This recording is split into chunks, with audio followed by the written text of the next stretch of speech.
एक नगर में एक धनी व्यापारी अपनी 3 बेटियों के साथ रहता था। सबसे बड़ी बेटी का नाम ब्लिस था, मछली का ब्लॉसम, और सबसे छोटी बेटी का नाम ब्यूटी था। पत्नी की मृत्यु के बाद से बेटियों की देखभाल की सारी जिम्मेदारी उसने खुद ही संभाली थी। समय के साथ उसकी तीनों बेटियां बड़ी हुई। तीनों में ब्यूटी की सुंदरता सबसे ज्यादा निखरी।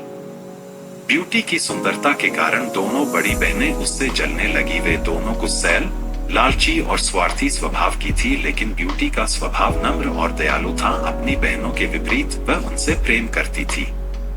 एक बार भयंकर समुद्री तूफान में व्यापारी के सामान से लदे जहाज फंस गए। कई जहाज समुद्र में डूब गए, कई लापता हो गए। व्यापारी की बहुत बड़ी राशि इन जहाजों और सामानों पर लगी हुई थी। इस नुकसान से उसका पूरा व्यवसाय बर्बाद हो गया। नुकसान की भरपाई करते करते उसका सब कुछ बिक गया। घर छोड़कर उसके पास कुछ ना बचा।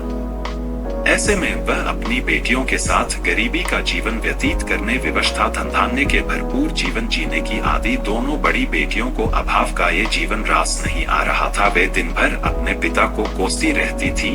घर के काम से उन्हें कोई लेना देना नहीं था। अपना अधिकांश समय वे आराम करने में बिताती थी। इस कारण घर का सारा काम ब्यूटी के हिस्से आता। गरीबी के जीवन की आदि ब्यूटी भी नहीं थी, लेकिन वह अपने पिता का दुख समझती थी। इसलिए उन हालातों में भी वह अपने पिता की खुशी का ख्याल रखने की कोशिश किया करती थी। वह घर का सारा काम खुशी खुशी करती और हर समय खुश रहती थी।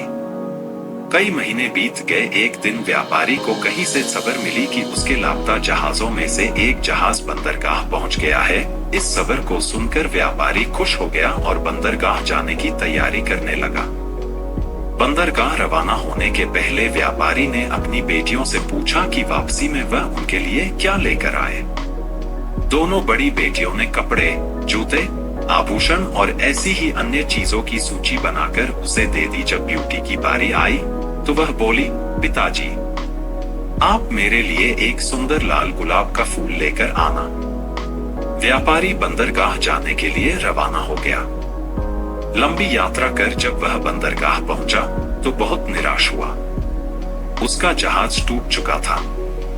उस पर लदा पूरा सामान नष्ट हो गया था। अब वह क्या करता? खाली हाथ घर लौटने लगा। वापस लौटते लौटते रात हो गई थी। रास्ते में एक घना जंगल पड़ता था। व्यापारी जल्दी से वह जंगल पार कर लेने की कोशिश में था, लेकिन वह अचानक शुरू हुए आंधी तूफान में फंस गया। आगे का सफर जारी रख पाना अब संभव नहीं था। वह कोई ठिकाना ढूंढने लगा ताकि वहां रात बिता सके। जंगल में इधर उधर भटकने के बाद उसे एक जगह रोशनी नजर आई। वह रोशनी की दिशा में चलने लगा। पास पहुंचने पर उसने देखा कि वह रोशनी एक महल से आ रही है।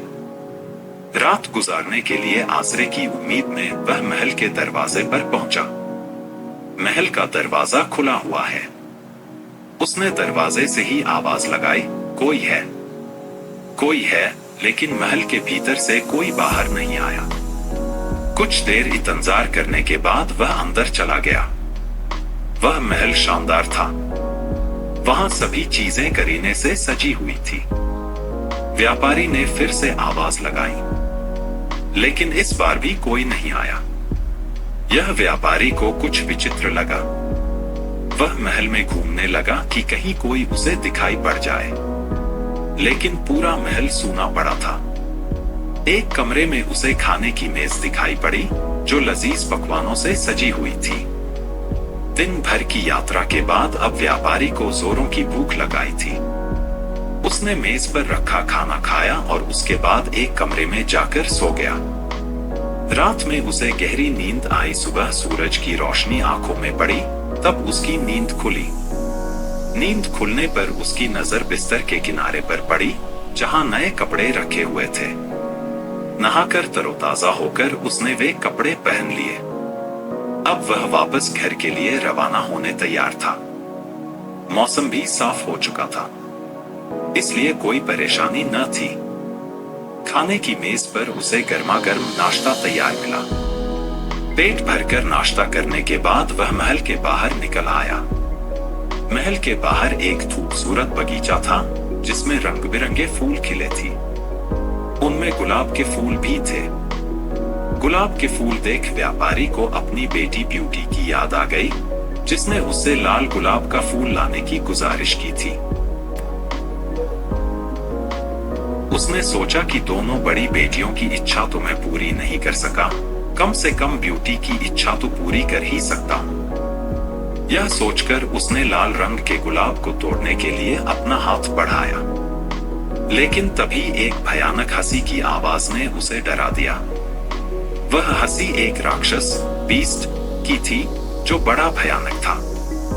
उसकी आंखें जलते अंगारों सी लाल थी। वह बहुत क्रोधित दिखाई पड़ रहा था।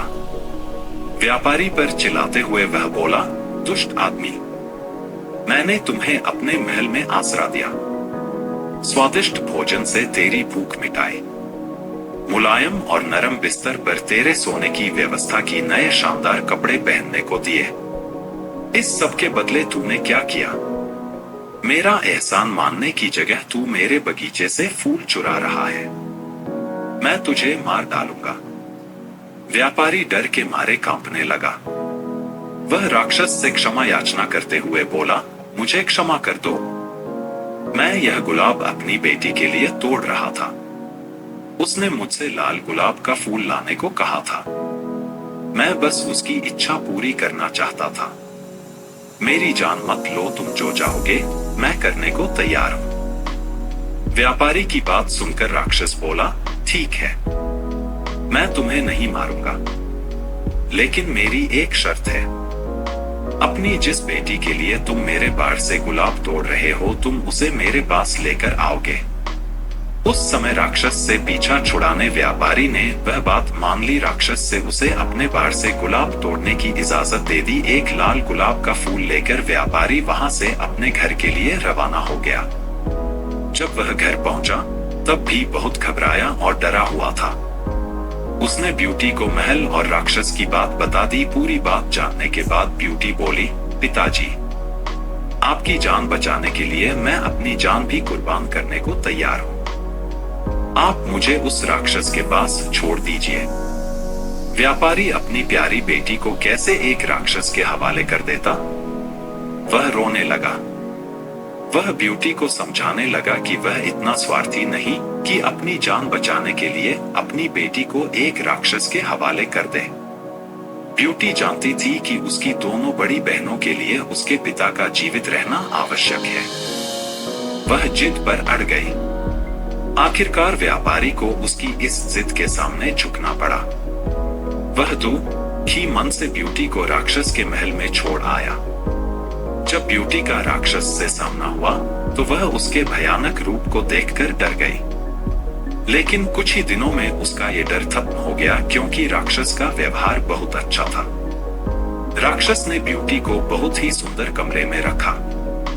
उसे सुंदर सुंदर कपड़े और गहने दिए और उसका हर तरह से ख्याल रखा। वह उससे बहुत प्यार से बातें किया करता था, जिससे ब्यूटी को राक्षस का साथ अच्छा लगने लगा। दिन बीतने के साथ ब्यूटी और राक्षस बहुत अच्छे दोस्त बन गए। राक्षस ब्यूटी से मन ही मन प्यार करने लगा था, लेकिन अपने भयानक और बदसूरत चेहरे के कारण ब्यूटी से अपने प्यार का इजहार करने से डरता था। लेकिन एक दिन उसने हिम्मत कर ब्यूटी के सामने विवाह का प्रस्ताव रख ही दिया। यह प्रस्ताव पाकर ब्यूटी हैरान रह गई। वह राक्षस को अच्छा दोस्त मानती थी, लेकिन उससे शादी कैसे कर सकती थी? वह बहुत बदसूरत था और वह उसे प्यार नहीं करती थी। लेकिन डर के मारे वह कुछ बोल नहीं पाई। राक्षस ब्यूटी की खामोशी समझ गया। उसने उस दिन के बाद कभी भी इस बारे में ब्यूटी से बात नहीं की। ब्यूटी को महल में किसी प्रकार की कोई परेशानी नहीं थी, लेकिन उसे अपने पिता और बहनों की बहुत याद आती थी। एक दिन वह बाड़ में उदास बैठी हुई थी। राक्षस वहां आया और उससे उसकी उदासी का कारण पूछा। तब ब्यूटी बोली कि उसे अपने पिता और बहनों की याद आ रही है। ब्यूटी की उदासी दूर करने राक्षस ने उसे एक जादुई आईना दिया। उस आईने में ब्यूटी जब चाहे अपने पिता और बहनों को देख सकती थी। आईना पाकर ब्यूटी बहुत खुश हुई। उसके बाद से जब भी मन करता वह आईने में अपने पिता और बहनों को देख लेती थी। एक दिन आईने में ब्यूटी ने देखा कि उसका पिता बहुत बीमार है। पिता की यह हालत देख ब्यूटी बहुत दुखी गई। वह राक्षस के पास गई और बोली, मेरे पिता बहुत बीमार हैं। मैं उनसे आखिरी बार मिलना चाहती हूँ, मुझे जाने दो। पहले तो राक्षस ने मना कर दिया, लेकिन जब ब्यूटी रोने लगी तो उसने इस शर्त पर उसे जाने की इजाजत दे दी कि 7 दिन के अंदर उसे वापस लौटना होगा, अन्यथा वह उसकी याद में मर जाएगा। ब्यूटी ने वादा किया कि वह 7 दिन के भीतर वापस आ जाएगी। तब राक्षस ने उसे एक अंगूठी दी और बोला, इस अंगूठी को जब भी अपनी उंगली से उतारोगी, खुद को इस महल में पाओगी। ब्यूटी ने वह अंगूठी पहन ली। अगले दिन सोकर उठने पर उसने खुद को अपने पिता के घर पर पाया। वह अपने पिता से मिली तो वह बहुत खुश हुआ। ब्यूटी को राक्षस के पास छोड़ देने के दुख में वह बीमार पड़ गया था। ब्यूटी ने उसे बताया कि राक्षस उससे बहुत अच्छा बर्ताव करता है और उसका बहुत ख्याल रखता है। यह सुनकर व्यापारी को तसल्ली हुई और धीरे धीरे वह ठीक होने लगा। कुछ दिनों बाद ब्यूटी को राक्षस की याद आने लगी। उसे भी राक्षस की आदत पड़ गई थी। उसके अच्छे और दयालु व्यवहार के कारण वह भी उससे प्यार करने लगी थी, लेकिन वो इस बात से अनजान थी। ब्यूटी की दोनों बहनें ब्लिस और ब्लॉसम का विवाह हो चुका था। एक दिन दोनों उससे मिलने आई। जब उन्होंने ब्यूटी के मुंह से राक्षस के महल और वहां के शानदार जीवन के बारे में सुना तो जल उठी।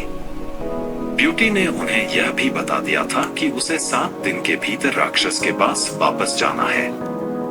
तब झूठ मूठ रोते हुए दोनों ब्यूटी से कुछ और दिन रुकने का अनुनय करने लगी। वे चाहती थी कि राक्षस ब्यूटी से नाराज हो जाए और उसे मार डाले। ब्यूटी अपनी बहनों को इनकार न कर सकी और कुछ दिन और रुक गई। उधर महल में राक्षस ब्यूटी का बेसब्री से इंतजार कर रहा था, लेकिन जब 7 दिनों में ब्यूटी वापस नहीं लौटी तो वह उदास हो गया। उदासी में उसने खाना पीना छोड़ दिया, जिससे वह बीमार रहने लगा। इधर अपने घर पर ब्यूटी भी राक्षस को याद कर रही थी। एक रात उसने सपना देखा कि राक्षस मर रहा है। इस सपने ने ब्यूटी की नींद तोड़ दी। अपना वादा न निभाने के कारण ब्यूटी पछताने लगी। उसने बिना समय गवाए अपनी उंगली में से अंगूठी निकाल दी। दूसरे दिन सोकर उठने पर उसने बुध को राक्षस के महल में पाया। ब्यूटी ने दिन भर महल में राक्षस का इंतजार किया, लेकिन वह उससे मिलने नहीं पहुंचा। पूरे महल में ढूंढने पर भी उसे राक्षस नहीं दिखा। वह परेशान हो गई। शाम को वह महल से बाहर निकली और बगीचे में राक्षस को खोजने लगी, लेकिन वह उसे वहां भी नहीं मिला। जब वह महल के पीछे वाले हिस्से में गई तो वहां एक कोने में उसे राक्षस नीचे पड़ा हुआ दिखा। वह बहुत कमजोर नजर आ रहा था और ऐसा लग रहा था मानो वह बस मरने ही वाला है। ब्यूटी उसके पास गई और बोली, तुम्हें क्या हो गया है? राक्षस बोला, मैंने कहा था कि तुम्हारी याद में मैं मर जाऊंगा। देखो मैं मर रहा हूं। राक्षस की वह हालत देख ब्यूटी रो पड़ी और बोली, मुझे माफ कर दो, मैं समय पर नहीं आ पाई, लेकिन मैं भी तुम्हें बहुत याद कर रही थी। मैं तुमसे प्यार करने लगी हूं। तुम्हारे बिना मैं भी मर जाऊंगी। मुझे छोड़कर मत जाओ, मुझसे विवाह कर लो। ब्यूटी के ये कहते ही एक चमत्कार हुआ और राक्षस एक सुंदर नौजवान राजकुमार में बदल गया।